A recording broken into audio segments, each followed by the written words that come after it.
ikaw ay nahaharap sa mahirap na sitwasyon sa iyong negosyo, ano ang iyong nakikita? Problema o oportunidad? I am reminded of the story of the prophet Elisha's servant. Mababasa natin ito sa 2 Kings chapter 6 verses 15 to 17. Kinabukasan, gumising ng maaga ang katulong ni Eliseo. Nakita niya ang mga sundalo na nakasakay sa mga kabayo at karwahe na nakapaligid sa lungsod. Sinabi niya kay Eliseo, "Ano po ang gagawin natin, amo?" At sumagot si Eliseo, "Huwag kang matakot. Mas marami tayong kasama kaysa sa kanila." Nanalangin si Eliseo, "Panginoon, buksan po ninyo ang mga mata ng katulong ko para makakita siya."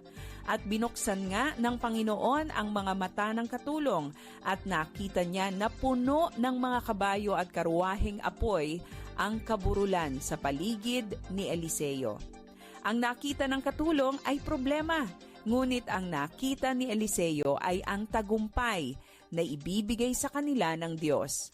Ano ang nakikita mo sa iyong trabaho ngayon? Problema ba o oportunidad na magtagumpay? Magandang araw, ako si Maloy Malibiran sa Lumbides para sa Pro Tips, partner mo sa inspiradong trabaho at negosyong umaasenso.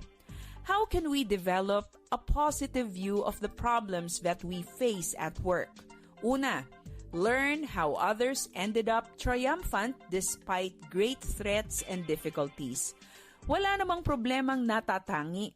Kahit paano'y may hawig din ito sa mga problemang pinagdaanan na ng iba. Magandang pag-aralan ang case studies ng mga kumpanyang nalugi pero nakabangon at nakabawi. Mabuting matuto tayo buhat sa mga karanasan ng iba. Pangalawa, instead of focusing on how big your problem is, focus on how big God is. Kapag sa problema ka lang nakatingin, palagi panghihinaan ka talaga ng loob at hindi mo makikita ang solusyon ay nariyan na pala sa tapat mo. Huwag problema ang pakatitigan mo. Tignan mo kung gaano kalaki at ka-powerful ang Diyos na siyang tutulong sa iyo. At pangatlo, remember that every problem provides a faith-stretching opportunity. Tumugon ka ng may paniniwala at pananampalataya sa Diyos sa tuwing mahaharap ka sa problema. Turn your problem to triumph by responding not in fear but in faith. Kung may problema kang hinaharap ngayon sa trabaho mo o dyan sa iyong business, hingin mo sa Diyos na buksan din niya ang iyong mga mata, gaya ng pagbubukas niya sa mata ng katulong ni Elisha, upang makita niya na ang tagumpay ay nasa panig nila. May our eyes be opened so that we may see triumph even in troublesome situations. Para sa Pro Tips, ako si Maloy Malibiran sa Lumbides. Be a blessing in the workplace today. Simula pa noong 1948, lubos na naibabahagi ang mabuting balita ni Hesukristo sa mga Pilipino sa ating bayan at maging sa mga nasa ibang bansa tungo sa Far East Broadcasting Company Philippines. FEBC Philippines, hanggang marinig ng lahat.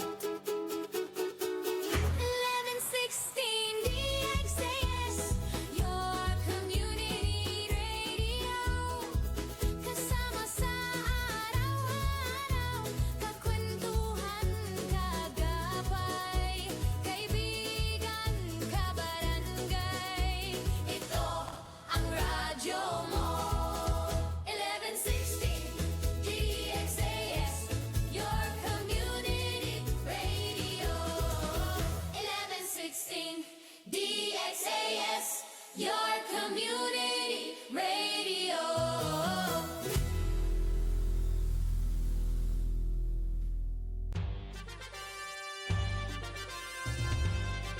Este el DXAS FEBC, de ustedes Radio Comunidad, ta serví para conectar gobierno, privado y mga miyembro del comunidad. DXAS 1116, de ustedes Radio Comunidad.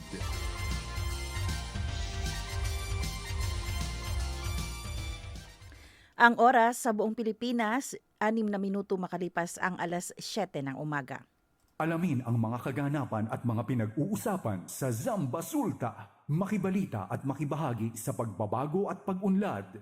Oras na, Zambasulta!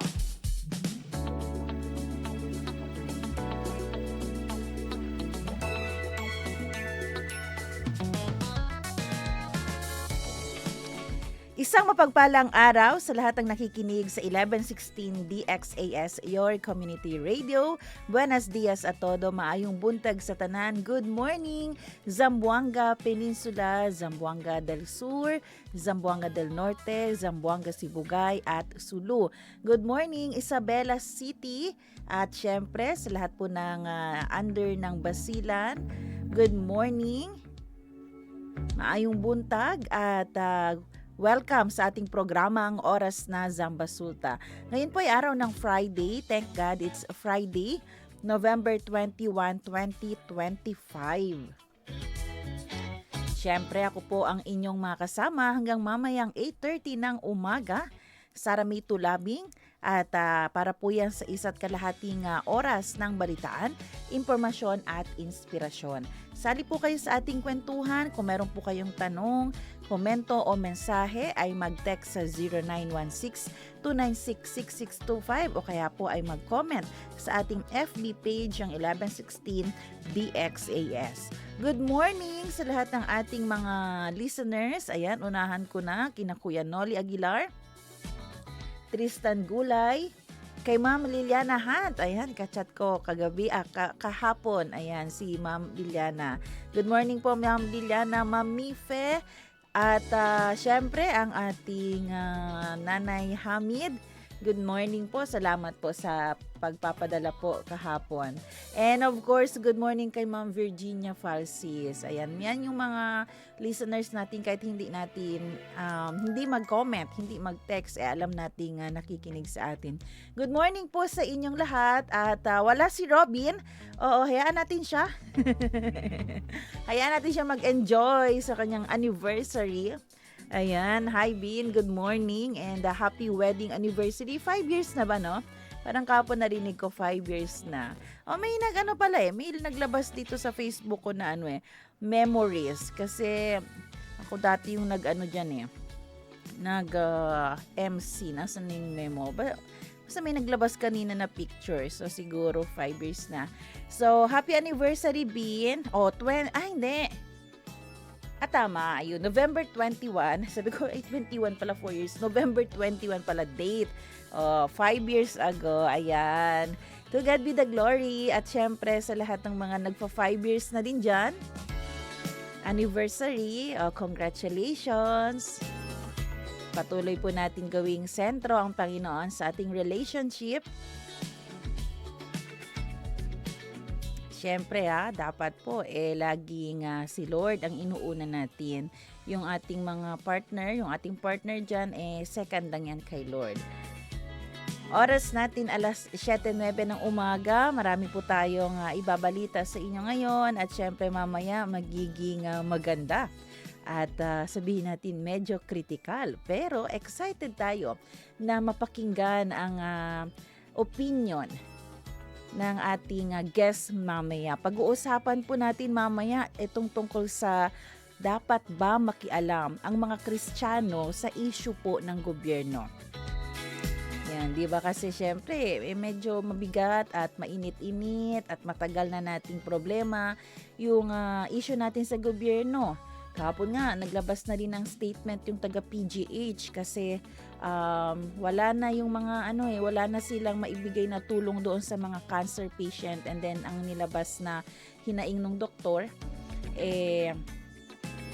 kaya pala may mga hindi napapagamot, hindi na namamatay dahil napupunta pala yung pera sa ibang tao imbes na para nga din sana sa kanila sa mga pasyente. So, alam mo yun, everyday meron tayong nadidiscover na corruption kasi naniniwala naman din tayo na hindi lang sa DPWH may corruption. May sa ibang mga departamento rin, may mga issue din, may mga katiwalian din, may mga pagdududa din. So, sa mga ganitong pagkakataon, may mga debate din. Kailangan bang makialam ng mga Kristiyano, ng Christian community? So, abangan nyo po yan mamaya, mga kasama po natin. si Pastor Ronald Paulino, pastor po ng United Evangelical Church dyan sa Isabela, chairman din ng Christian Ministerial Fellowship sa Basilan Incorporated. So abangan nyo po yan mamaya, and good morning sa lahat po ng mga miyembro ni Pastor Ronald Paulino. Kapangalan niya halos yung technician namin, Chief Tech. Si Kuya Romel Paulino. Pero pareho pa ring Ro, no? Ro. Ayan, good morning, Chief Tech. Oo, at kay Ma'am Jane, no? Ma'am Jane, ayan. Oras natin alas 7:11 ng umaga. Batiin po natin yung mga nagbe-birthday. Happy birthday to you, and may all your dreams come true. Happy, happy birthday. November 21, happy birthday kay Vay Lukman. Dating estudyante ko sa ILS, parang siya to. Happy birthday rin kay Ate Maricel Atilano. And happy birthday, ayan, isa sa ating mga scriptwriter ng Mabati ang Mabuti, Miss Shaira Gabornes. Happy birthday po, Ma'am Shaira. Good morning po sa lahat ng ating mga kasamahan dyan sa DZAS Manila. Good morning and happy birthday. And everyone feels right. Happy birthday to you. Salita at tanong ngayon.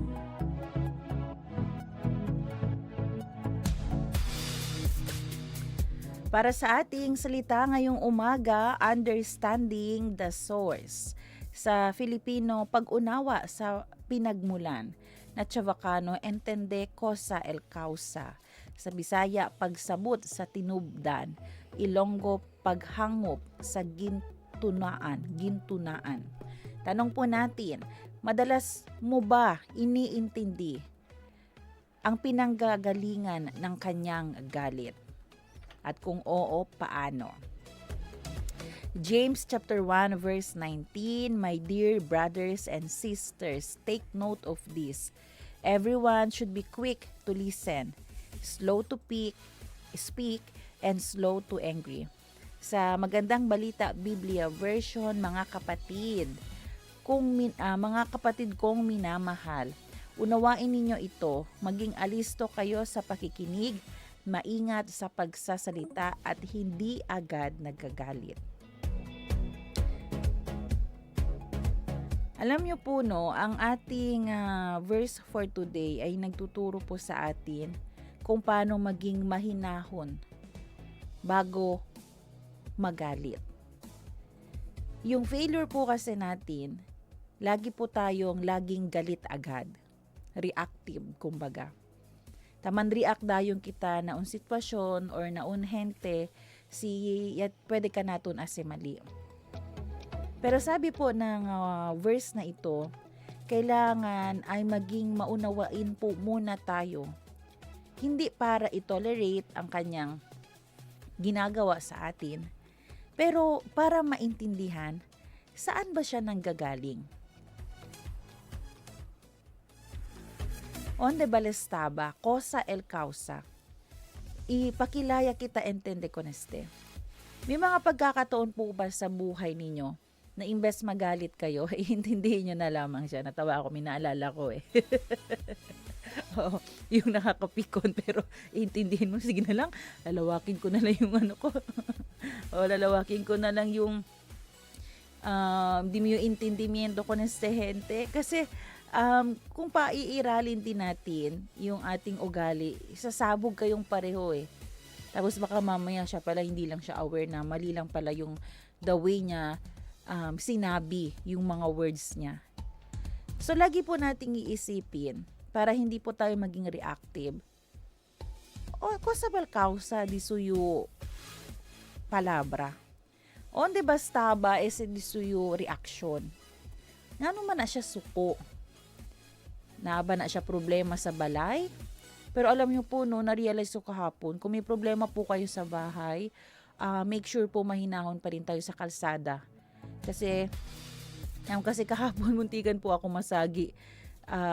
Muntikan ko masagi yung isang motor kasi merong isang Piaggio na kulay red. Yan, akil ba, paengkwentruhan kami, pero ako meledim yung lane, kabar bingkore gayud eli, kabar do akil aseli kumigo kuan, ipit, akil iyugad ko nila disbiya, mas hindi mo el camino. So naisip ko, yung way ng pagmamaneho siya, para kung i-compare ko siya sa emotion, galit. So sabi ko, dapat pala pag galit ka, huwag mong i-apply sa driving mo. O madisgrasya, may unta ba kung kanang wala madisgrasya, bukod sa iyo na masasaktan ka, madadamay mo pa yung ibang tao na inosente. Tapos ako, syempre parang natarantay, hindi na ako nakatingin sa right lane, kasi nasa fast lane. So parang gumilid ako, buti na lang din ng pito itong isang driver, kasi kung hindi, di kami ang dalawa ang magbabanggaan. So yun po. Pero eto nga, kailangan natin minsan intindihin yung pinanggagalingan ng tao, kung bakit ganun yung pakikitungo niya sa'yo, kung bakit ganun yung pananalita niya sa'yo, bakit ganun ang naging reaction niya. Sometimes, ikaw din ang dahilan bakit siya ganun. Pero may pagkakataon din, may problema siya sa bahay. Or kaya, nagkaroon siya ng frustration. And then, hindi niya lang nakaya na yung emotion niya, at ganun na yung naging outcome ng kanyang pagsabi ng mga salita sa iyo.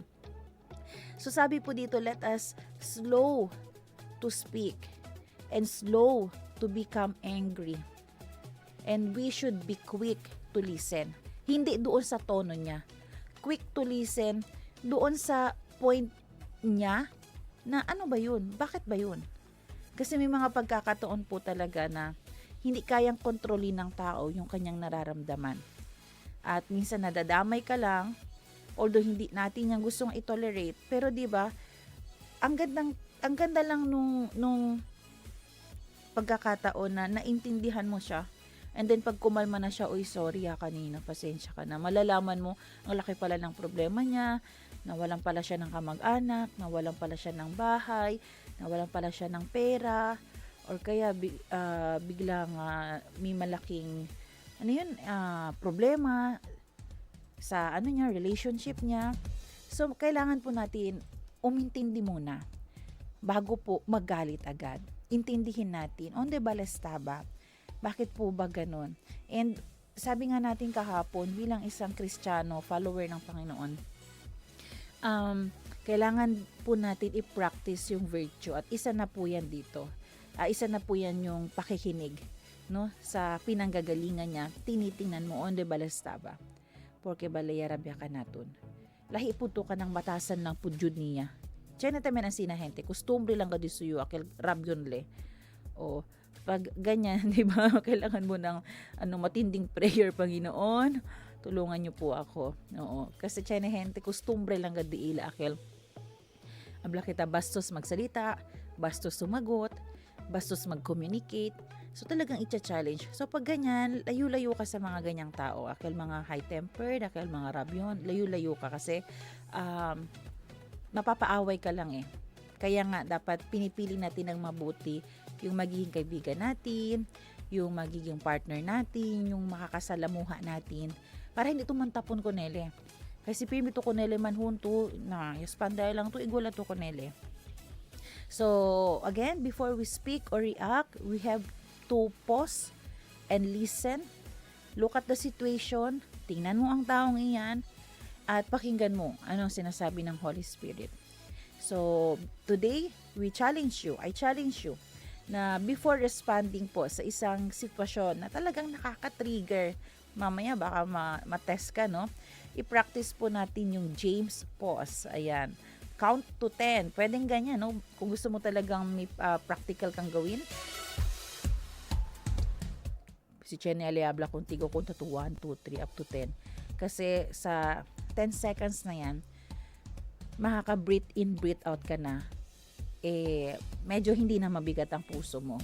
Kasi bakit tayo minsan nagre-react kay pesaw na korason. Pero kung nailabas mo yan through inhaling, exhaling, nakapag-count ka, 1 to 10, makikita mo, man menos po ko el rabyo, at makakapag-isip ka na ng mabuti. So, ask God what you might be missing or misunderstanding in the situation. Diba? Ganyan talagang galing ni Lord, oh. Hindi niya tayo tinuturuan gumanti, maging matapang, maging akil abla kita. Dapat lumaban talaga tayo. Ang tinuturo niya sa atin, ipag-pray mo. Ano yung namimiss mo sa situation ito? Ano ang hindi mo naiintindihan? Para maintindihan mo saan siya nanggagaling. You have the power to choose patience. God is with you in the pause, giving you wisdom to replace your anger. Yan po ang ating salita at tanong ngayon.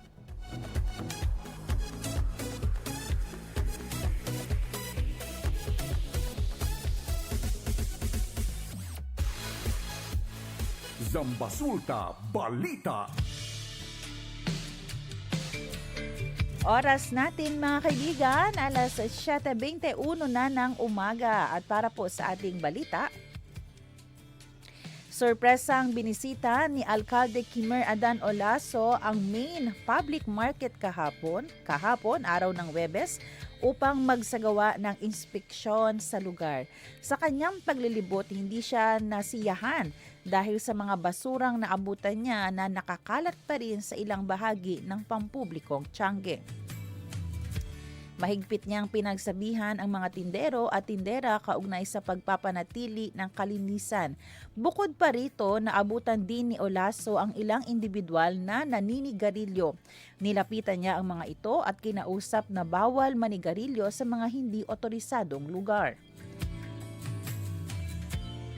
Kinuha niya ang mga sigarilyo na hawak ng mga ito at inapakan.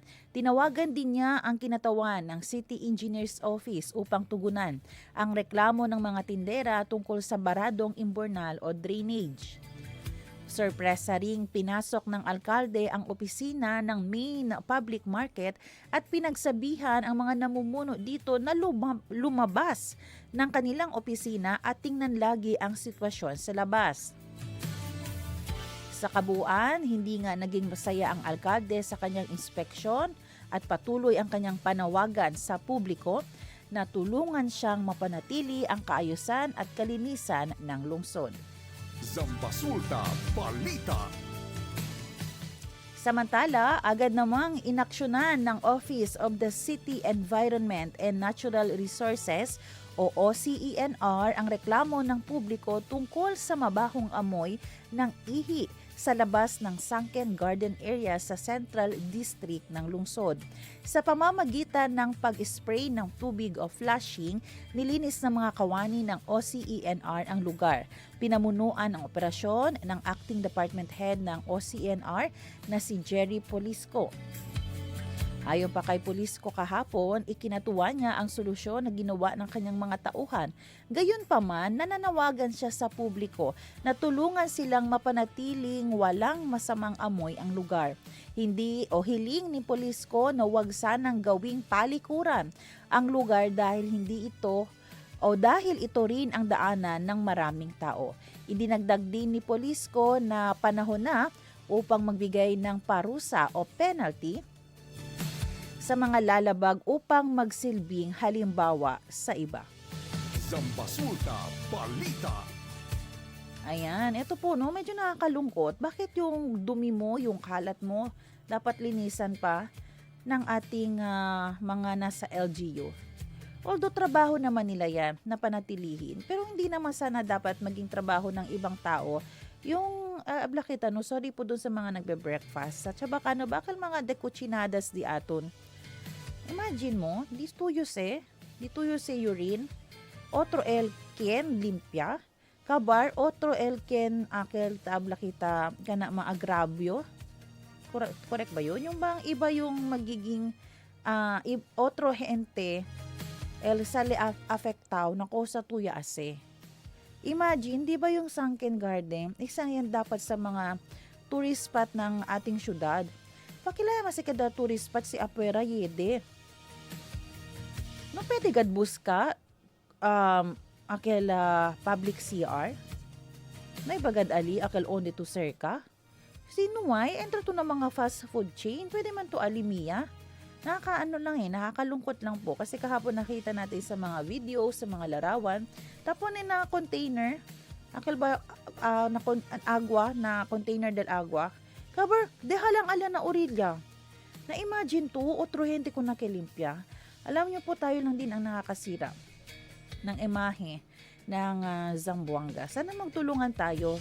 Matagal na talagang ina-address ng ating alkalde yung issue po sa basura, issue ng kalinisan. Pero paano, dapat ba lagi pinagsasabihan tayo? Kaya ba kita, pimi ka naton taabla? O igol ali na, main public market. Pero in fairness naman kahapon, nung nililibot ni Mayor, yung mga kalsada, unlike before, masintalito na kamino and na medyo del kamino, mga plastic, mga gulay, tali lang. Si pwede pati peskaw tali na medyo del kamino, pero ayer ta pwede amali kami na medyo. Pero tiyan syempre lugar. El basura, kay lieno yan na trash bin, tali lang abaho. So sabi nga ni Mayor kahapon, hindi ako natutuwa sa ganyan. At kahapon, may mga nahuli rin siya, pati mga bata. Doon, kwan pa lang, kel, tamiri yung mga teenager, kel, agaraya, kwan. Sigarilyo, yan, dali, saka. Pero yung kwento lang binamente. Pero naisip ko talaga kung doon ka sa Davao, diba, kalatang usapan doon, may nanigarilyo doon na taga ibang bansa. Tama ba yun? Oo, parang pinagalitan. So, dito, mabuti pa ang ating mayor kasi nilapitan ka lang kahapon, pinagsabihan at sinabi, doon ka sa smoking designated area na manigarilyo. Si kere gadto puma, numan na publiko. Sabi to porke, hindi man ito una imperma, akil man kanyan lang hap kung dito yung umo. Bueno lang era si eto todo, di ba, imperma. Una ta imperma, kenta pwede man lang hap. Kaya nagkakaroon ng pneumonia, nagkakaroon ng sakit, hindi makahinga. Hindi dahil naninigarilyo siya, pero nalanghap niya lahat. Imagine mo, galing sa ilong mo, siya ang makakalanghap. So sana po, yan yung mga maliliit na bagay na sana hindi na inaatupag ng ating mayor. Kaya mas manada pa ko sa debe po ni atensyon. Pero imagine, little things lang, hindi nyo nagagawa yan. Hindi tayo nagiging responsable. Tulungan po natin ang ating mayor kasi, di ba, aki na Zamboanga, meron ka bang ikaka-proud na talagang, aki kami na syudad de Zamboanga, stricto kami, aki basta na asina, meron ba tayong ganyan? Parang wala tayong ganyan, no? Akil abla kita, si alito na syudad de Zamboanga, hanggang si kami ali, nuway.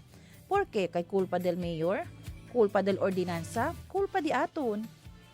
Yabla gani no counterflow talya, counterflow todo. Na sige lang tamin todo yung counterflow, pwede lang manggali. Partal ticket. Siman ticket? Partal ticket del traffic enforcer. Di ba?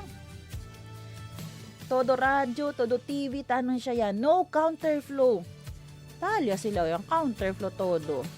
Si pwede pati piyagyo man counterflow todo sila, pwede. Man-adjust sila ng ultra low lane, kaya kumiya el fast lane. Sila yan adjust.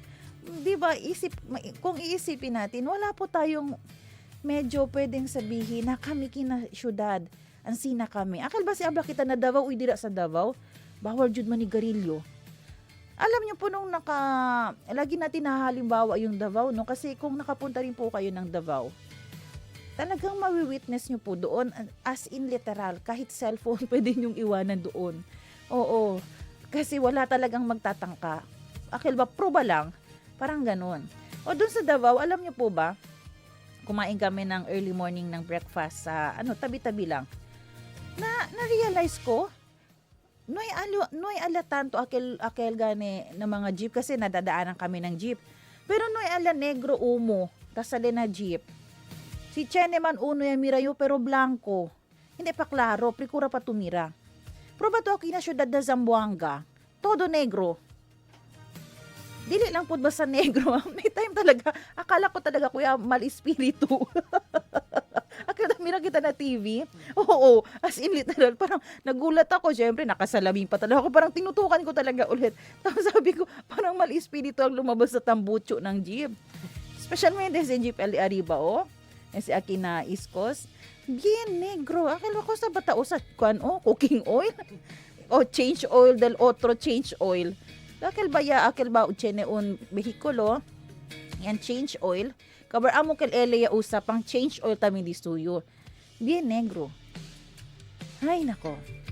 Kita lang kita, no? So hopefully po, yung mga kaya nating gawin, kaya nating ibigay tulong sa ating gobyerno, gawin po natin para may ika-proud naman tayo dito. Kasi yun yung gustong gawin ng ating alkalde, di ba? Buenos di aton mayor. Nakikita niyo po bang effort ng ating mayor? Taan gayon. Ano siya, di ba? Yung malapit sa tao. Kay taan tagadle na hente. Dili siya katong sa taga-opisina lang. Oo, magugulat ka na lang taga si mayor. Inspection niya tamin. Oo, ganyan si mayor. Hands-on siya. Kung sa parents pa talagang i-check ka niya lagi. So, magtulungan po tayo. Zambasulta Balita. Samantala, hindi itinuturing na isang shooting incident ang kaguluhan na naganap sa Barangay Tugbungan noong Miyerkules ng gabi. Ayon pa kay Deputy Speaker for Operations and spokesperson ng Zamboanga City Police Office o ZCPO, na si Police Lieutenant Colonel Paul Andrew Cortez. Paliwanag ni Cortez, unang nagkaroon ng pagtatalo o alitan sa pagitan ng isang grupo ng magkakaibigan matapos mawala ang pitaka ng isa sa kanila. Nauwi ang alitan sa isang komosyon at upang mapigilan ito, nagpaputok sa ere ng 3 beses ang suspect na kinilalang si June Bautista. Dahil sa sunod-sunod na putok ng baril, naalarma ang mga residente. Agad na nagsumbong sa kapulisan ang mga residente at mabilis namang naaresto si Bautista. Ang suspect ay dinakip dahil nga sa pagpapaputok nito ng baril at natuklasan na walang lisensya ang kanyang armas. Sa kasulukuyan, nahaharap si Bautista sa kasong alarm and scandal at illegal possession of firearms. Nakita at na-recover naman sa lugar ng insidente ang 3 basyo ng bala. Na-recover din sa posesyon ng suspect ang baril na ginamit. Ang suspect ay kasulukuyang nakakulong na sa Tetuan Police Station 6. Zambasulta Balita. Ito naman kahapon nung nakuha ko tong report na ito, parang sorry po parang matatawa ka. Siya na nga ang tumulong, siya patuloy ang nakulong. Yung lesson doon, minsan gusto nating tumulong, pero dapat tama po ang ating paraan. Kasi anong nangyari sa kanya? Nagkaroon ng komosyon yung mga group of young people kasi nga uno kanila ya pwede pitaka. So yan pinapelyahan. So siguro para hindi man escalate el problema, yan intervene. Si certain Junjun. Na ara, bueno man era el motibo, pero el lisensya hindi manggali. El pusil hindi lisensyaw. Aside from that, hindi rin tama na nagpaputok siya. 'Di ba naalala natin yung mayor din dito sa may under Zamboanga Peninsula, nag-volunteer na lang mag-surrender sa Iligan City Police Station. Kasi that time din, may chanepelyahan apera. So, kwando yaabaha di suyo muher, circa mandamay di suyo muher. So, para ma-prevent, para hindi magkagulo lalo, nagpaputok din si Mayor. So, bawal din po yun. So, paalala po sa atin, as much as maganda po ang ating motibo, kung mali po pa rin ang paraan, minsan tayo ang mapapahamak. So kagaya nito, 'di ba? Siya ang nakulong. Kasi nalaman hindi pala lisensyado ang kanyang baril. Tapos, syempre, alarm and scandal talaga 'yun. Imagine mo, 3 beses ka nagpaputok. So ano ba yung mga pwedeng gawin pag mga ganyan yung mga sitwasyon? Magsumbong agad sa barangay, sa police station. Importante po na sinesave natin yung number ng police station kung saan under ang ating barangay. Example, under 2 na Barangay Putik o syempre na anda to na Lamatuna Divisoria Police Station. Si under 2 na Kulianan Police Station tamin to anda. On the under ese barangay, debe tiene to de ese number del police station para sa oras na may mga kaguluhan, kanila daw yung tulyama. Na barangay, pwede tambien. Kap, po sa ba number di aton aki, si Chene emerhensya, onde kami pwede lama. Importante po yan. Hindi lang during yung may mga komosyon, during mga disaster, di ba? O ano talaga yan? Advantage po yan. Lalo na, di ba, kung Barangay Putik, tiyan sa kami ali di amon BFP. Ayan, kunin nyo po ang mga number niyan. Kaysa asi kita di aton own, kabar mali el proseso, mali el pakilaya kita ya usa, tayo ang mapapahamak. Zambasulta Balita.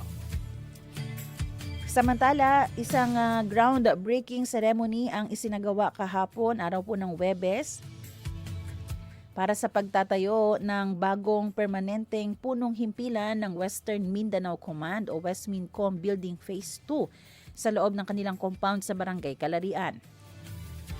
Pinamumunuan ang seremonya ni Westmincom Deputy Commander Brigadier General Romulo Quemado na kumatawan kay Commander Major General Donald Gumiran, kasama sina Mayor Kimer Adan Olaso at DPWH 9 Regional Director Kayo Mombao Dia. Ang proyekto ay popondohan sa ilalim ng DPWH Convergence Program na tatag na infrastruktura para sa kapayapaan at seguridad o TICAS para sa taong 2025. Ayon sa Westmincom, ang bagong pasilidad ay magsisilbing pinakamatagal o pangmatagalang simbolo ng dinatitinag na dedikasyon ng Westmincom sa misyon nito at matibay na suporta para sa mga tauhan nito. Para naman kay Mayor Olaso, ang bagong headquarters ay isang investment in stability. Iginiit niya na kailangang lubos na suportahan ang mga institusyong pangseguridad sa Mindanao upang matugunan ang mga hamon sa kontra-terorismo, humanitarian response at regional coordination. Zambasulta Balita.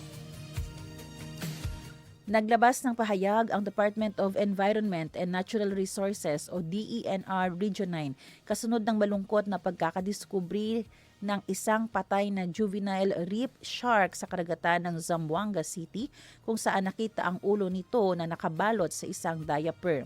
Ang insidenteng ito ay nagbunsod sa DENR na paalalahanan ang publiko na palaging isagawa ang ecological solid waste management upang pangalagaan ang kalikasan at kapaligiran. Sa opisyal na pahayag, binigyang diin ng DENR 9 na may matinding paalala sa publiko ang masasamang epekto ng basura sa dagat. Sa kasalukuyan, nagsasagawa ang kagawaran ng investigasyon upang matukoy ang pinagmula ng insidente. Ayon sa kanila, ang labi ng pating ay dinala lamang ng mga alon at malakas na agos patungo sa lugar kung saan ito natagpuan. Zambasulta Balita. Ito po yung halimbawa na ultimo animal, taapekta na di atong trabaho. Pati kunel beach, dagat, mar.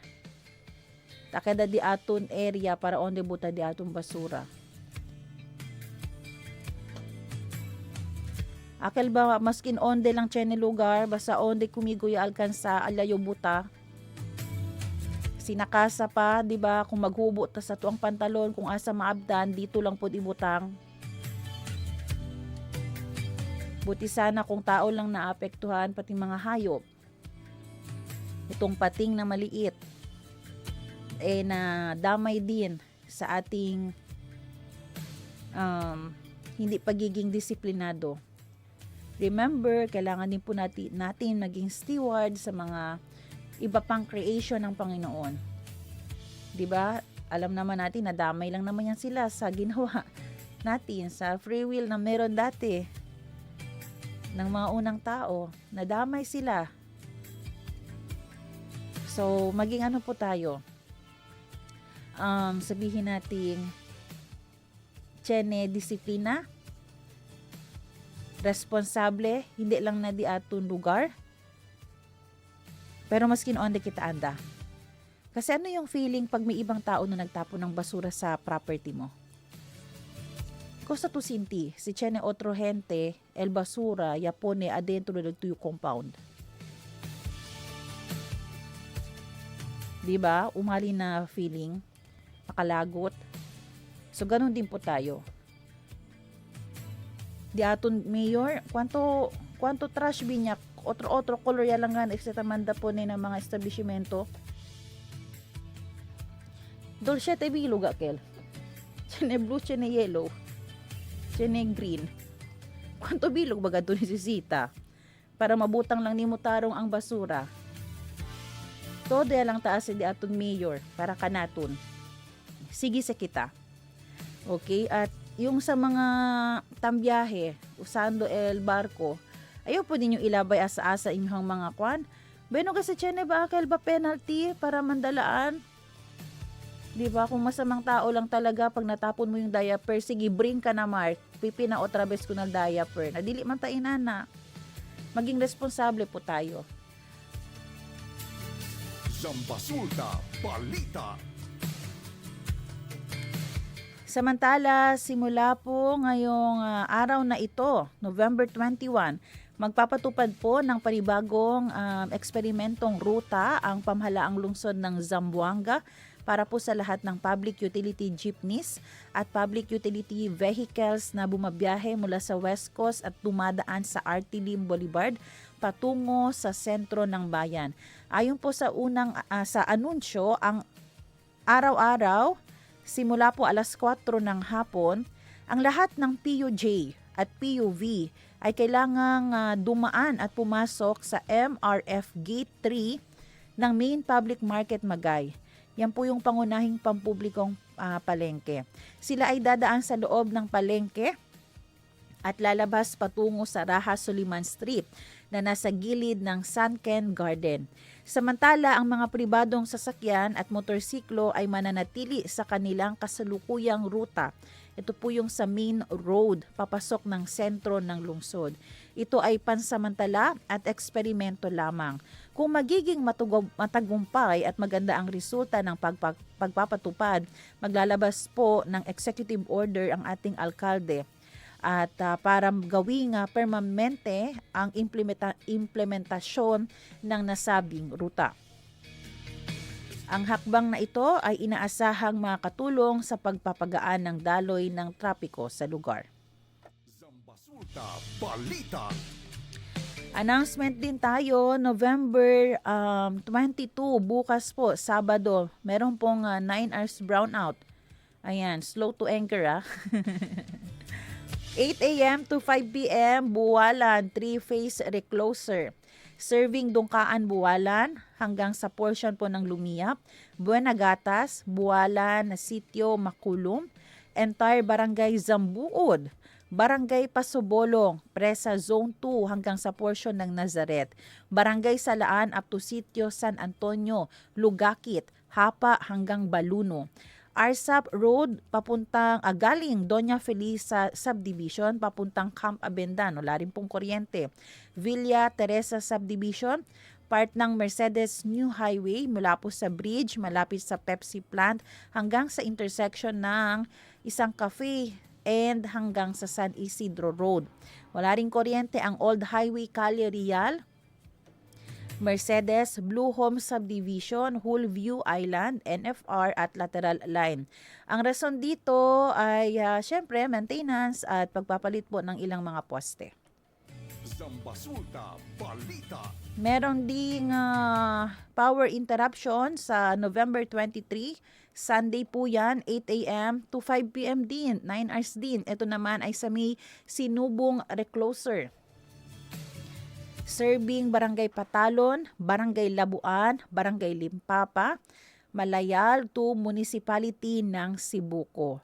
Ganun pa rin po, pagpapalit, ereksyon ng 45-foot concrete poles at i-facilitate ang ilang mga installation.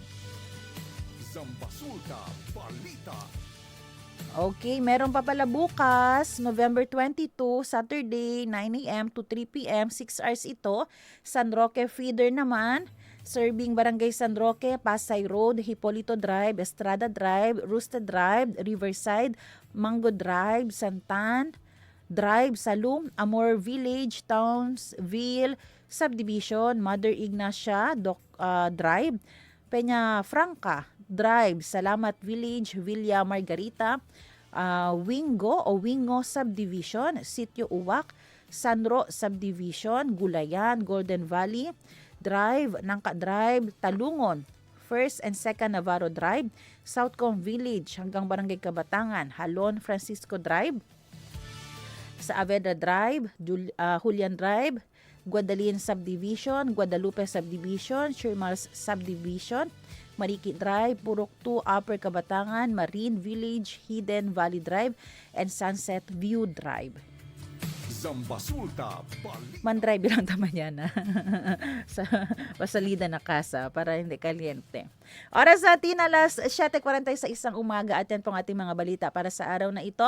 Magbe-break po tayo sandali pero huwag kayong bibitaw dahil sa ating pagbabalik ay makasama po natin si Pastor Ronald Paulino para pag-usapan dapat ba makialam ang mga Kristiyano sa issue ng gobyerno.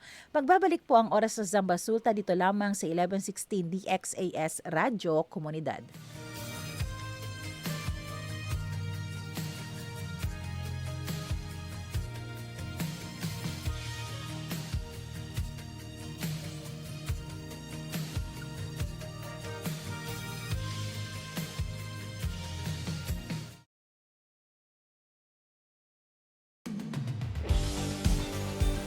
Pakinggan ang mga kwento ng nagbagong buhay sa pamamagitan ng mensahe ng pag-asang mula kay Hesukristo.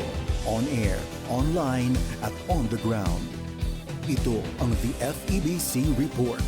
Kasama si Luis Miguel Castillo, President ng FEBC Philippines. 22 years nang matapat na nananalangin ang mga FEBC prayer intercessors para sa ating mga tagapakinig, kamanggagawa at para sa misyon ng pagpapahayag ng salita ng Diyos sa pamamagitan ng media. Noong 2003, nakita ni dating FEBC President Dan Andrew Cura ang pangangailangan para sa mga mananalangin na talagang committed na ipanalangin ang broadcast ministry. Ang unang tumugon ay si Mami Auring Sumulong at ito ang simula ng isang napakagandang partnership sa paglilingkod sa Panginoon. Mula noon, naging haligi na ng FEBC ang ating prayer intercessors. Sa bawat panahon ng hamon, paglago at pagbabago, matapat silang nananalangin para sa gawain ng FEBC. Totoo nga, panalangin ang ating lifeline. Sa ating pagsunod sa utos ng Diyos na manalangin, tayo ay nakikipag-ugnayan sa Kanya. Pinapaliwanagan ng Kanyang salita at natututo tayong sumunod sa Kanyang kalooban. Habang tayo nananalangin, lumalago rin ang ating pananampalataya. Unti-unti, natututo tayong huwag umasa sa sarili nating karunungan o lakas, kundi sa ganap at perpektong layunin ng Diyos. Ngayon, patuloy na lumalago ang FEBC Prayer Intercessors. May mga grupo na ngayon sa Valenzuela, Bulacan, Quezon City, Malabon at Caloocan na sabay-sabay nananalangin kada Sabado ng umaga. Isa sa mga aktibong intercessor ay si Janet Pangindian. Para sa kanya, sa pamamagitan ng pananalangin, niya nakikita kung paano nagmamalasakit ang Diyos sa kanyang mga anak at nagiging paraan din ito para maipadama ang malasakit sa iba. 2012 yata ako nung nag-join. Inimpress po ng Lord sa akin na maging kabahagi ng FEBC talaga. So hindi ko naman alam kung paano. Sabi ko, Lord, paano? So hinanap ko po nung time na yon, nasa Karuhatan pa sila. So, salamat po sa biyaya ng Panginoon dahil kay Mami Au din. Talagang kami, ini-encourage niya kami na laging manalangin para sa FEBC. Ang ministeryo ng panalangin ay pamana rin. Isang legacy na dapat ipasa sa susunod na henerasyon. Ayon nga kay Brother Cloyd Arduro. A life without the Word of God is empty. Kaya kailangan ipasa natin to sa young generation and then sa other generation para may continuity po. Not just the blessing, kundi yung Word of God and salvation. It is very important, kasi nowadays yung mga kabataan natin nandoon sa online So mahalaga na meron pong kagaya ng FEBC para continue yung pag-share ng salita ng Diyos. Kasi as parent, kasi ako, I have 2 kids, It is important, tayo mga magulang, papasa natin sa mga anak natin, as early as now, magiging ugali na nila yung pag-pray. Nakaka-encourage na marinig ang mga ganitong kwento. Tulad na lang ni Ate Ninfa Hisona, isang dating empleyado ng FEBC. Dati pa ako nag-work sa FEBC. Pero in 2003, nag-involve po ako sa Intercessors. Ini-encourage ko po kayo na manalangin for FEBC, not only for FEBC, but sa buong mundo, sa ating community, sa family. Nakita ko po na nung dinulog namin sa panalangin, tunay po na gumaling at gumawa ng himala ang ating Panginoon. As long we have a right connection to God at yung purpose ng Lord ay ating ginagawa, ang nais niya sa buhay natin bilang intercessor ay magpapatuloy at magpapatuloy hanggang sa wakas. Ngayong taon sa temang A Great Prayer Resource, batay sa Romans 8:26-27, paalala sa atin na sa ating kahinaan, ang banal na Espiritu mismo ang namamagitan para sa atin ayon sa kalooban ng Diyos, sa paraang hindi natin kayang sambitin. Isang napakagandang katotohanan, di ba? Ang tagumpay ng ating panalangin ay hindi nakasalalay sa atin, kundi dahil tayo ay lumalapit sa Ama sa pamamagitan ni Hesukristo at ang banal na Espiritu ang siyang tumutulong sa atin upang manalangin. Sa pamamagitan ng pananalangin, hingit nating malalaman ang tunay na kagalakan. Ito ay isang privilege na makibahagi sa dakilang gawain ng Diyos sa mundo. Dahil sa bawat amen na ating sinasambit, may isang kaluluwang nakakakilala kay Jesus. Kaya ipanalangin din natin ang mga intercessors. At kung tinatawag ka rin ng Diyos para makibahagi sa panalangin, makipag-ugnayan lamang sa FEBC Philippines Facebook page o mag-email sa info@febc.ph. Maaari mo ring ipadala ang iyong prayer requests. Nais namin kayong isama sa aming mga panalangin. Ako po si Luis Miguel Castillo para sa The FEBC Report. Hanggang sa muli, mananatili sa pananampalataya at mamuhay kay Kristo. Napakinggan mo ang The FEBC Report. Para maging updated sa ating stories online, mag-subscribe na sa ating YouTube channel at i-follow ang ating Facebook at febc.ph. Maging kabahagi sa misyon ng Far East Broadcasting Company Philippines na ipahayag ang mensahe ng pag-asa ni Hesukristo sa mundo. Bisitahin ang aming website sa febc.ph/give. Salamat sa inyong suporta sa ministeryo ng Panginoon. Pagpalain po kayo ng Diyos.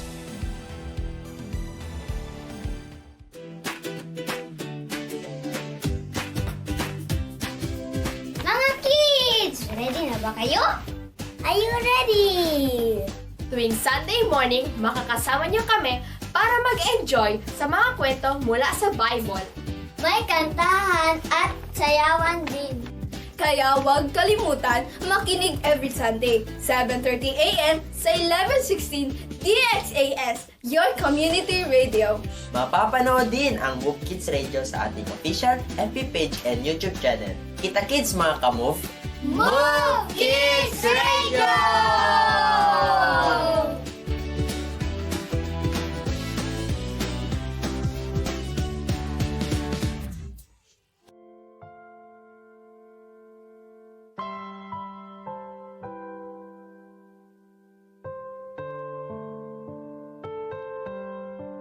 Ginoo, among gibayaw sa pag-ampo ang nasod namong Pilipinas.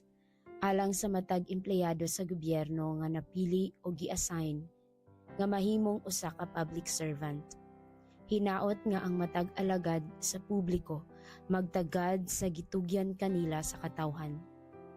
Ginoo, tabangi sila nga mahimong maayong panig-ingnan sa pag-alagad uban ang pag-amping, pagkamatindanon, pagka-epesyente o pagka-dili mapihigon. O paghatag o paglaom og inspirasyon sa mga kaubang alagad sa publiko o sa matag lungsuranon. Hinaot nga palig-uno nimo ang dili pag-apil nila sa pangurakot sa gobyerno. O maisugon sila nga pugngan og ibutyag ang sayop nga mga buhat sa matarong ug angay nga pamaagi. Kami nagaampo, Ginoo, nga ilang masagubang ang mga hagit sa modernong panahon aron matag adlaw mahimong magsilbi sila nga adunay kahusayan. Hinaot nga ang matag alagad sa publiko magkinabuhi sa panaad nga mahimong mahigalaon sa Dios, mahigalaon sa tawo, mahigalaon sa kinaiyahan ug nasyonalistiko ngadto sa pangandoy sa usa ka lig-on, hayahay ug linaw nga kinabuhi alang sa matag Pilipino. Kini ang among pag-ampo sa ngalan ni Jesus. Amen. Since 1948, the good news of Jesus Christ goes out to Filipinos across the islands and around the world. FEBC Philippines, until all have heard. Oras na, Zambasulta!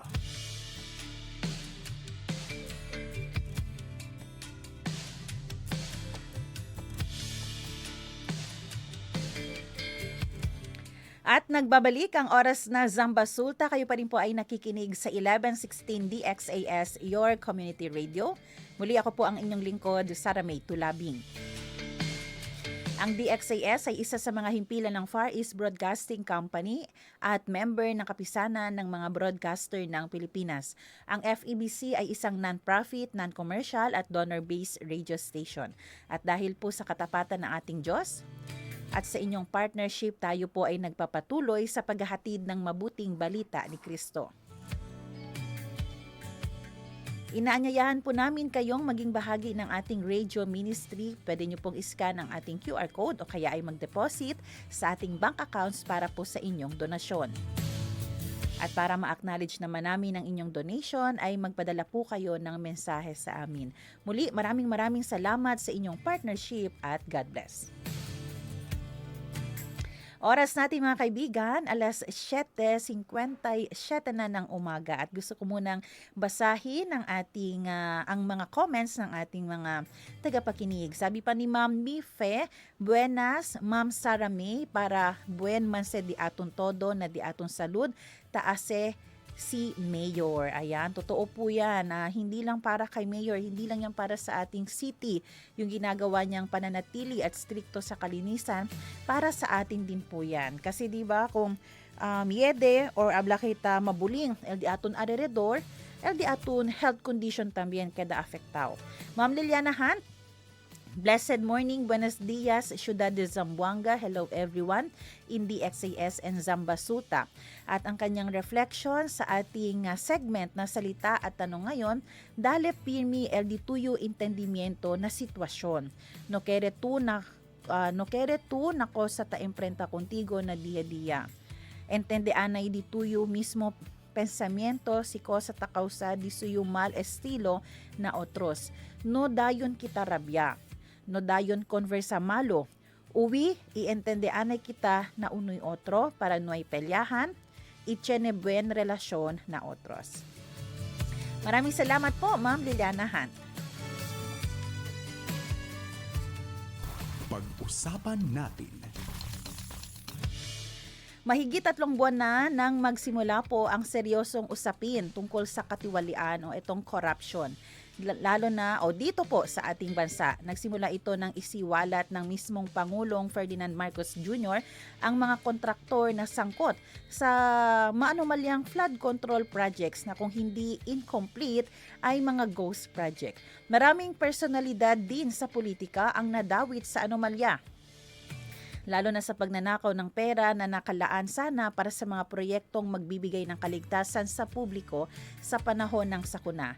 Dahil dito, iba't ibang rally o protesta na ang isinagawa ng mga kabataan, iba't ibang grupo, organisasyon, at maging ng ilang simbahan. Lalo pang tumindi ang galit at pagdududa ng publiko ng pangalanan din ni Zaldico, si Pangulong Marcos, na tumatanggap din umano ng porsyento sa bawat proyekto.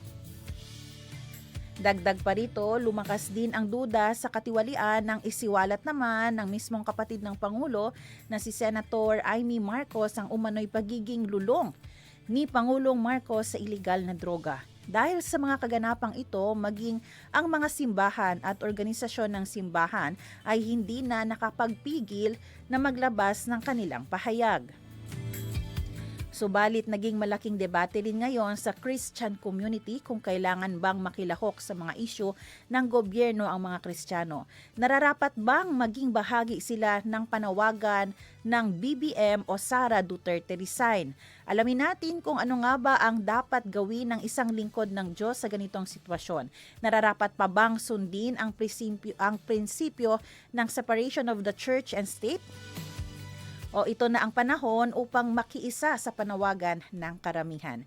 At para bigyan linaw tayo sa ating topic, dapat ba makialam ang mga Kristiyano sa issue ng gobyerno? Kasama po natin ang pastor ng United Evangelical Church ng Isabela at chairman ng Christian Ministerial Fellowship Basilan Incorporated, Pastor Ronald Paulino. Pastor, good morning. Welcome po muli. Hello po, good morning. Buenos dias, kung ustedes todo. Of course, habla kita, hindi lang Basileños, Sambuangueños as a whole, no? And even kahit yung mga nakikinig sa ating palatuntunan, probably even via Zoom, no? All throughout the country. Yes. No? Magandang umaga po sa inyo lahat. Good morning po at maraming salamat po Pastor sa panahon na ibibigay mo dito sa ating programa. At ito nga po Pastor, no, medyo po mabigat ang ating topic ngayon, pero kailangan natin ng enlightenment dito dahil minsan po yung mga Kristiyano na din ang nag-aaway-away sa mga social media accounts. Doon na po sila nagpapakitang gilas kung sino ang may tama. Sa usapin po ba ng corruption at sa issue na kinahaharap po ng ating presidente ngayon na talagang mabigat na yun na nga, umano'y daw gumagamit ng illegal na droga, dapat po ba makialam ang mga Kristiyano sa mga ganitong issue ng ating bansa? Actually, good morning, no? Alam naman natin lahat, very top yung topic natin. In fact, sabi nyo nga kanina, parang nag-aaway-away na rin yung mga Kristiyano. Saan ba tayo lulugar nito? No? Mm-hmm. Or pwede ba siguro na hindi na lang tayo actually makilahok na lang o ano ba? We can just actually shelve that sa corner siguro na wag na lang, hayaan mo na lang sila. Mag-pray na lang tayo. Pero actually, kailangan na rin talaga na makilahok tayo. No? Mm-hmm. But in a way na maging sabi pa nga natin, sana naman by the guidance of the Lord, these are actually very sensitive issues and we need to actually consider this as well very delicately na kahit pa man siguro sa mga sasabihin natin, sana naman instead na magbigay linaw, hindi na actually maging mas magulo, di ba? Mas takeda mo problema ba? Kaya tiyan best man-articulate to mga palabra, kaya tiyan best daw hindi tanto klaro. So baka ay tiyan pa tuloy instead na magbigay linaw, nagkagulo-gulo na tuloy. No? Pero sa atin naman, alam natin na kailangan din talaga natin. No? Of course, una-una, pag-pray talaga natin yung presidente natin. No? At this juncture, although alam naman natin na pakinggan natin kahit mismo ang the sister of the president, no, even even of course implicated the president na ganun nga, no, hindi lang actually issue ng corruption, naging issue pa talaga ng actually addiction, no, yung gumagamit nito. Very actually very crucial in a crucial moment that we are and we are facing right now. Ang tao parang pagod na rin ang mga tao. One fact, parang naging circus na lang. Mayroon mang inimplicate pero hindi man rin actually na sentensya kaagad or nahuli ba kaya o sino ba, no? Sino bang managot? Klaro ba yung actually patutunguhan natin or probably mayroon ring haka-haka na parang the president tend to cover up even actually yung mga cronies niya o mga kaalyado niya sa politika. No? So dito actually ang mga Kristiyano, of course, we need to really pray hard for this. And probably as well in one way or the other, hindi naman siguro in a very vulgar way, But I hope and pray that even from among our circle, we really need to pray hard for this, no? And probably as well, give our position in a broader light na dapat maliwanagan rin yung mga tao natin na kasi naguguluhan na rin sila sa mga pangyayari ngayon, no? So parang wala ba tayong recourse nito, na wala ba talagang solution dito sa problema na to? At this stage actually, sa ngayon, hindi rin natin actually, sabi pa nila, hindi rin natin actually sinusulsulan yung mga tao. I mean, I'm not actually encouraging as well to the people and the Christians actually to join as well this group of people to go to doon sa kalye at saka mag-alsa rin tayo to overthrow the government. But we need to be very careful na kahit pa yung pakikilahok natin, it should always be in a very non-violent manner, no? Non-violent way. I think we can voice out yung ano natin, frustration and all these things. And we call for, sabi pa nila, maging prudent tayo and all these things. We call for actually yung accountability sa mga ano natin na dapat, of course, they need to be man enough to face actually whatsoever consequences of their misbehavior. At actually, no? Sabi pa nga natin na may mga bagay na, of course, very, there's always a thin line between totoo na ba talaga o hindi pa? Parang ganun ba? No? Although, kung titingnan natin yung perspective natin, parang totoo talaga. Kahit magsalita yung presidente, parang iba man ang mga sabi pa na body language na tao and all these things. No? But whether we like it or not, ganun pa man, parang hindi pa rin tayo na not unless, sabi pa nga nila, not unless proven guilty, the person remain to be innocent. No? In that actually light, I think siguro dapat rin tayo, maging dapat makilahok tayo, pero of course, sabi pa nila, we need to be very careful as well. No? Parang ganon yung natin. Pero Pastor, sa ano po ba? Sa scripture, meron po bang mga pagkakataon na may mga nangyayari rin pong pag-aklas o may mga pagkakataon po ba na kung saan nakialam yung mga lingkod ng Panginoon sa mga makapangyarihang pinuno o sistema ng pamahalaan? I think siguro I would like to bring you to a very yung case ni Esther. Are you aware of that? Yes po, and Mordecai. Yung case ni Esther at si Mordecai. You know that, no? Si Haman. Alam naman natin, that symbolizes actually how political figure are, na ganun sila ka-influensya, and they can probably influence as well the king, whatever things. Ang okay lang doon kasi parang yung king, neutral pa lang yung king, no? Very crucial. At that time, yung mga anak ng mga lingkod ng Panginoon actually have done something. Dapat gagawa ka ng paraan rin, di ba? Very crucial nga yung case ni Mordecai. And that's what also, of course, we are talking about the people actually, the Jewish people as a whole, because they can be annihilated anytime probably if they will not do something. And the children of God need to do something as well. Of course, they need to act in faith. They fasted, they prayed indeed, but they need to do something. They need to act. No? And very crucial nga yung part ni Esther at that time, di ba?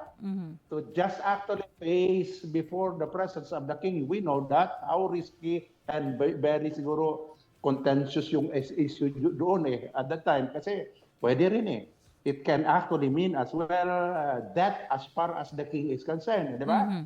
But of course, we know there's really a need for her to do something as well. And of course, we need to act on our faith as well on that regard. At alam naman natin actually yung nangyari, di ba? But of course, we thank God kasi nakikita natin na yung Panginoon rin natin, hindi rin tayo talaga pinababayaan. And God really, of course, used, of course, Mordecai to influence probably as well si Esther, and Esther as well willingly risking her very own life, and of course managed to even at least mailahad niya, no? The real situation of the people of God, and as well as the real thing that they are probably, there was a conspiracy, of course, going on, and yet, of course, naging successful rin talaga ang mga anak ng Panginoon. In other words, para sa akin, dapat kailangan rin tayo. Hindi lang pwede na magmaangan lang tayo doon. Di ba? Hindi kita pwede man aabla sila, lang kita. Hindi lang kita man makidaw sa kanila. But we need to do something as well. But of course, by faith, and we have a wonderful story, no? A successful story of children of God facing in that situation.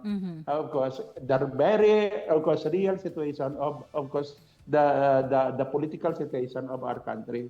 Yet, of course, they were successful. They prayed hard, and they also involved themselves.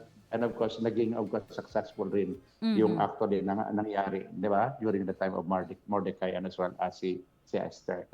Yung maganda din po pala doon, Pastor, na-realize natin, no? Dumaan pa rin si Esther una sa spiritual, nag-pray. Nag-fast po sila that time, Pastor, di ba? And then lumapit siya sa hari. So kung nakikita natin, may mga protocol, may batas na sinunod. Walang violations na ginawa. Walang violation. May hininging favor sa hari. May ni-reveal. At sa tulong ng Panginoon ay may binigay na order doon sa mga Jews na pwede nang lumaban sa panahon. Kasi naging batas po yun, Pastor, di ba, na sa araw na ito, papatayin sila.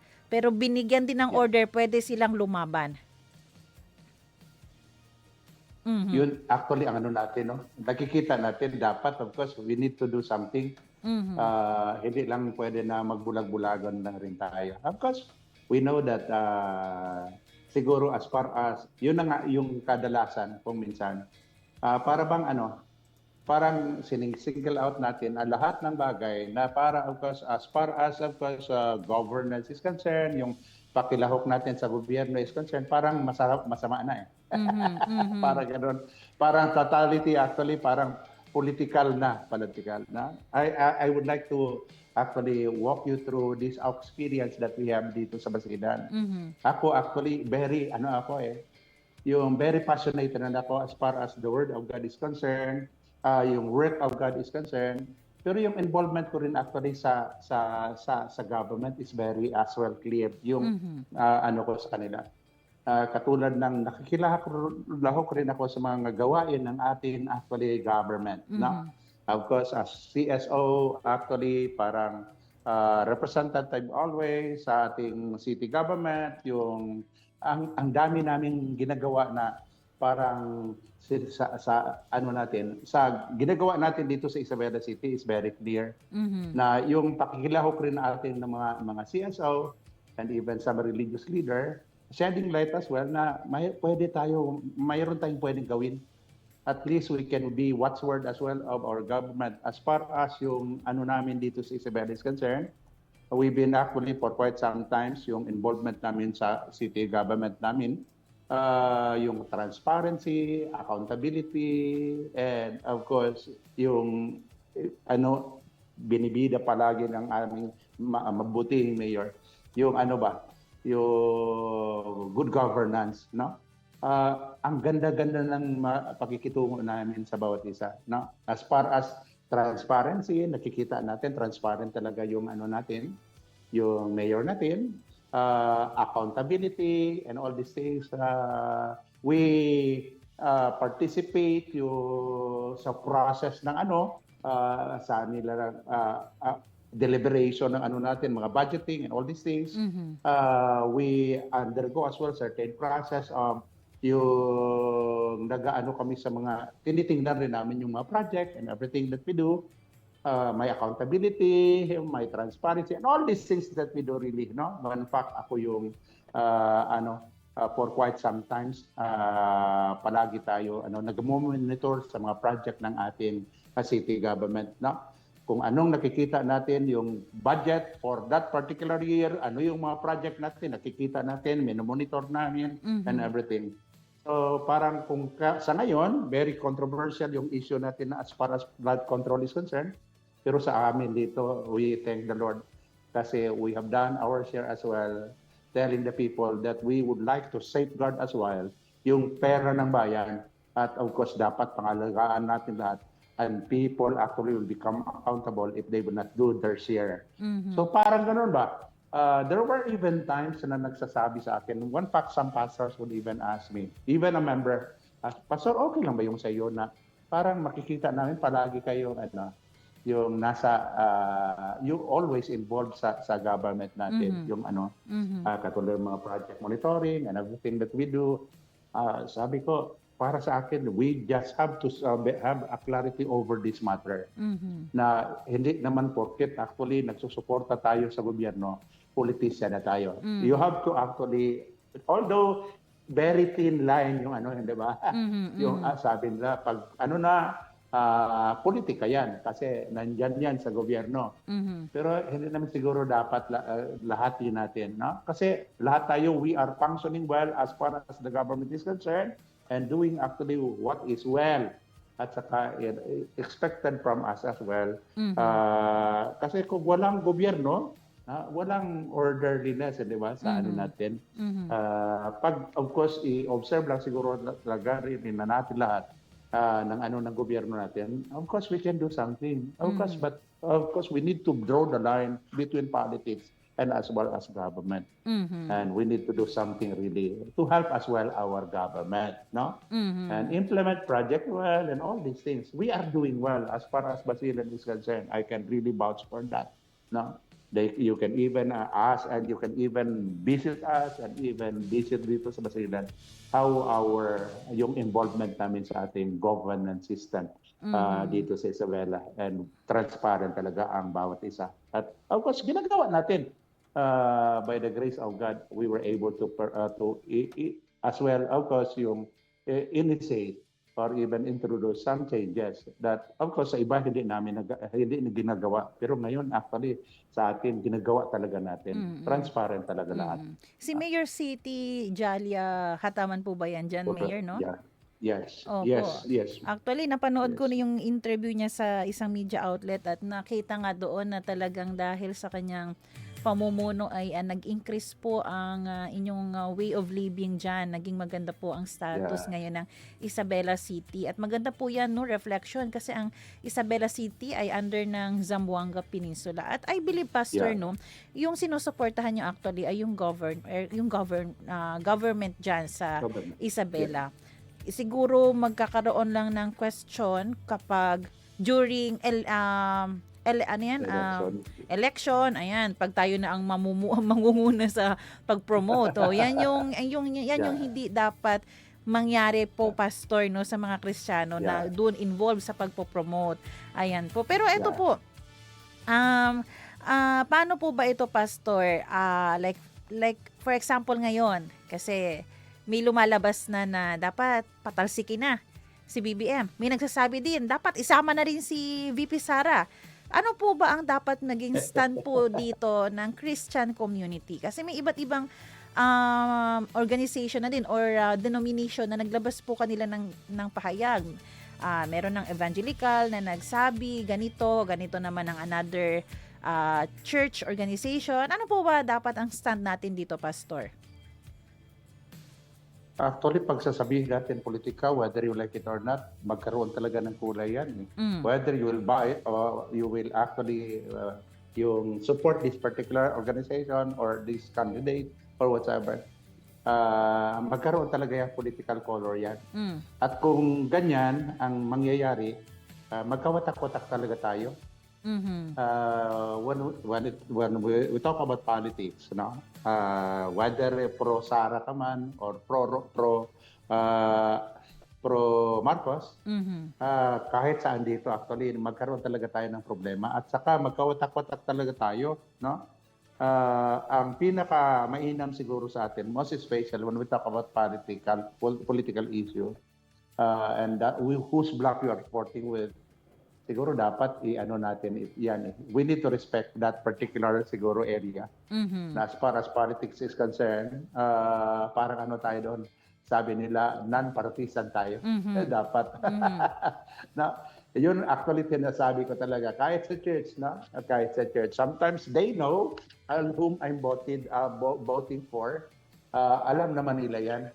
Pero bawal talaga kami, of course, bawal rin talaga ako magsalita, even using pulpit or even certain forum na, of course, I'm certain and sure that if I'll be talking about this particular, of course, fellow, and probably talk about a particular issue, that actually probably sasaktan rin yun sa kabila. Kung pwede, huwag na lang natin pag-usapan yan. Kasi, of course, whether you like it or not, you are hurting your brother. Siguro mas maigi na lang siguro talaga na, of course, isa pribado natin yan. As far as, of course, yung politics is concerned, yung ano man, we need to respect one another. But of course, we need to pray for one another. You have the right to probably say something about yung kandidato nyo, sino sinusuporta nyo. Pero as usapan siguro sa mga anak ng Panginoon, dapat ihiwalay natin yung mga bagay-bagay na yun na pwede mag-divide sa atin. Naalala ko po, Pastor. Naalala ko po, Pastor, how do you interpret this? Yung bigla ko pong naalala, yung si Prophet Samuel, nung ni-rebuke at pinagsabihan niya si King Saul, di ba na alis, tama po ba yun? Yung po ba yung story na yun na parang sinabihan siya dahil sa ginawa mo, tatanggalin ka sa position mo and then nag-replace doon si David. Yun po ba yung story na yun? How do you interpret po yan? Pwede po ba yung ganyan? Pwede po bang gamitin yan na si Samuel nga, sinabihan nga, aalisin? Kasi, pero kay Samuel kasi, ano yun galing po yun sa Panginoon yung instruction na po yun. Tama po ba? Yeah. Actually, revelation yun ng Panginoon sa kanya rin eh. Probably, in other words, para bang ganun, na iba man talaga yung role niya. At saka, di ba, if you are a king, iba yung role nyo. At saka iba rin yung actually as a prophet and all these things. Hindi mo pwedeng pagsabayin yung mga bagay-bagay na yun kung minsan. Kasi very delicate yung matters. And para sa Panginoon, very clear naman yun ang order ng Panginoon sa atin. Di ba? Huwag natin pwede halo-halo lahat ng bagay yan. You can never be effective in that manner. Kasi nga, sabi ko, especially when we talk about politics, especially. Kaya kung minsan, whether you like it or not, there's always a tendency for you to talk about matters na parang kung minsan nasasaktan din yung iba. But later on, eventually, you have to as well as accept yung yung instinct mo as a human being. At kung minsan nasasaktan din yung minsan, but of course, pag paumanin na lang, sana na we need to understand one another if ever may mga ganyan-ganyan man na kung minsan hindi masyado klaro. Basta mas maigi nilang siguro na dapat actually yung kalooban na Panginoon ang dapat ang mauna sa bawat isa sa atin. Na-realize ko din po kanina, actually, kahit ganun ang mga paratang ngayon sa ating presidente, yung respeto, dapat nandun pa rin po pala. Dahil kahit papano, ano man ang accusation sa kanya, mas mataas pa rin yung position niya kaysa sa atin. We will honor our president because we honor God. Ganun po yung dapat din nating gawin. Paano natin sasabihin natin that we will no longer honor yung presidente kasi adik yung presidente. After all, siya pa rin yung presidente natin. Pag wala na yung presidente, sino ang mag-direct sa natin? As far as being a president is concerned, sinong didikta, sino na naman, iba na naman or whatever. Ganun pa rin yan eh. Kahit ilagay mo yung ganyan, pag hindi pa rin clear cut, I do not know in whatsoever manner that the Lord would intervene in the situations where we are in. Pag ganun talaga, na kailangan talaga na pwede, of course, palitan siya sa pwesto, dahil, of course, mayroon siyang mga violation or whatsoever, we will go a certain process, di ba? Dapat we need to undergo as well a certain process na dapat i-replace siya. Kailangan rin i-replace siya kasi nakasala siya sa batas. No? Pero sa pangayon na siya pa rin yung presidente, we still have to honor him. We still have to respect our president. And much more, we really have to pray for our president. Now, I can recall before, there was a situation, umiiyak talaga ako. Naalala niyo yung kay Erap, yung pinaalis niya na siya ba? Opo. Na sila sa Malacanang. And after that, of course, nandoon ako, nakita ko yung pag sakay nila sa yung sa boat, para paalis na sila na iyak talaga ako. Hindi ko mano sa sarili ko. So yung message sa akin, Lord, I fail actually to even protect and to pray for my president. Most probably, many people actually fail. If he failed because probably hindi kami nag-pray talaga sa aming presidente. Parang ganun ba? Yung feelings ko. Yung feeling at that particular time, sabi ko, no, Lord, may mga kakulangan rin kami. Siguro, probably we fail in this particular area. That we fail to pray for our president. That's the very reason why probably ito yung mangyayari. Kasi kahit sino pa naman actually yung presidente natin, we have a responsibility and we have a sole responsibility to pray for our president, really. That he will, of course, govern the country well. But of course, along the way, may mga pagyayari rin ganyan. Each and every one of us learn our lesson. I hope and pray sometimes we learn our lesson in a hard way. But of course, we need to pray really. And even, sabi sa sarili natin, Lord, parang you ask as well for forgiveness for the sin that even our leaders actually committed. And even, of course, people who are responsible supposedly na maging tayo. Hindi naman tayo maging tayo. Yung sabi natin na parang hipokrito na rin talaga tayo. Tayo lang ang yung maganda at sa tayo hindi. No? Kaya sa atin, sa situation natin ngayon, kailangan rin talaga ipag-pray natin yung presidente natin sa ngayon. In situation like this, really, we hope and pray somehow if ever there's already a need. And very ripe na siguro na dapat, of course, palitan yung presidente natin in God's own way. But it should not be in a way na parang hindi rin yung, of course, in hindi relation naayon to sa batas. Inaayos sa batas. Dapat ganun talaga. Okay, nako, kulang na po tayo sa oras. Ang ganda pa naman ng ating discussion, Pastor. Pero eto po, sa ating katapusan po, Pastor, ano po yung panawagan nyo? Especially po yung sabihin natin, tayo po ninyo para sa pinakaligtas at pinaka-epektibong paraan on how we should be involved po as a Christian sa mga issue pa ng gobyerno. Ano po ang inyong calling po sa mga churches, sa mga pastors, at humble opinion para naman po sa mga ibang katulad natin na mga nasa ibang denomination. Of course, we need to pray hard for our leaders and we need to do something as well for our country.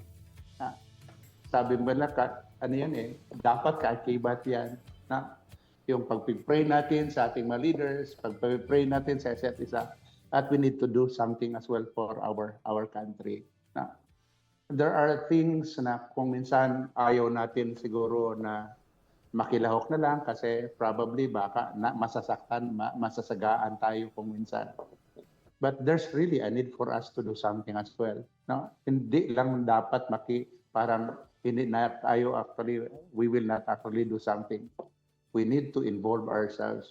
But we need to pray hard as well. Whether you like it or not, the situation is very very crucial, especially at this juncture.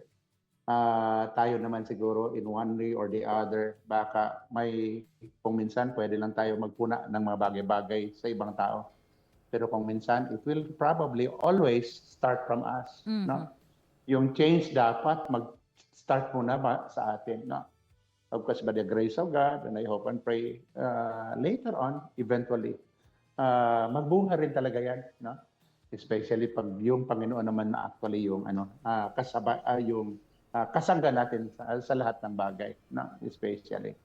So, siguro sa atin naman, may mga tao rin talaga na pwede lang they are very fond of actually parang magpuna ng ibang bagay, ibang tao. Pero wala rin talaga naman tayong konkretong bagay na na ginagawa. No? Dapat we need to do something as well. No? And we need to pray hard for that as well. And we need to pray for our leaders as well. Makilahok na rin tayo. No? Pero wag naman palagi doon sa kalye kung anong gagawin natin. We need to, sabi pa nga kung sa Boy Scout pa na, sabi nila, para ang lahat ng bagay na maganda na pwede mong gawin mo na. No? Sabi pa nila, no, dapat ganun rin tayo. No? Makilahok tayo, we need to pray, and of course, we will, of course, pray that somehow change will even, of course, start from us. No? And of course, we need to, ganun rin talaga yung yung siguro advocacy natin. Every day, ipag-pray rin natin na maging maayos rin yung leader natin. Pag may pipiliin man tayo, wag na yung especially money politics is damaging, it's very damaging, no? It's damaging so much actually sa tao. But we need to choose actually the best people and leader that we have, people who are God-fearing, no?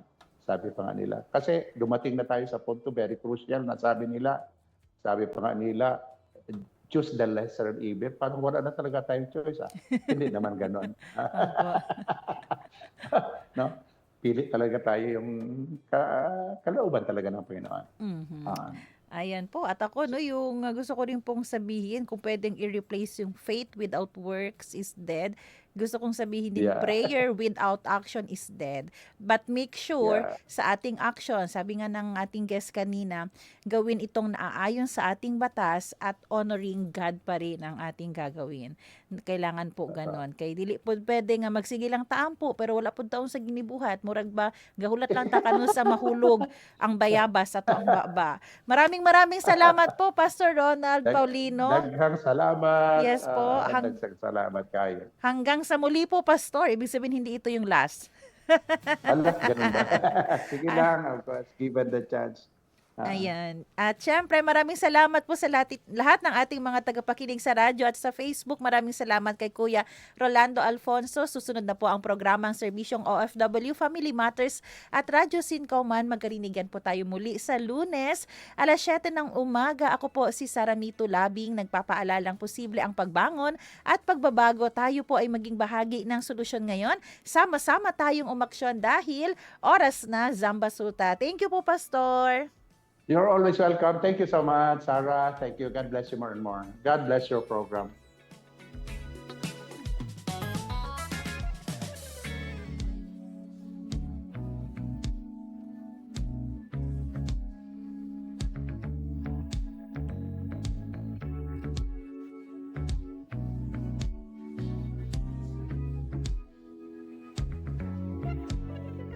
Inyong napakinggan ang programang Oras na Zambasulta. Para sa mga komento, mensahe o suhestyon, tumawag o mag-text sa 0916-296-6625 o sa 0998-844-1410. Simula pa noong 1948, lubos na naibabahagi ang mabuting balita ni Hesukristo sa mga Pilipino sa ating bayan at maging sa mga nasa ibang bansa tungo sa Far East Broadcasting Company Philippines. FEBC Philippines, hanggang marinig ng lahat.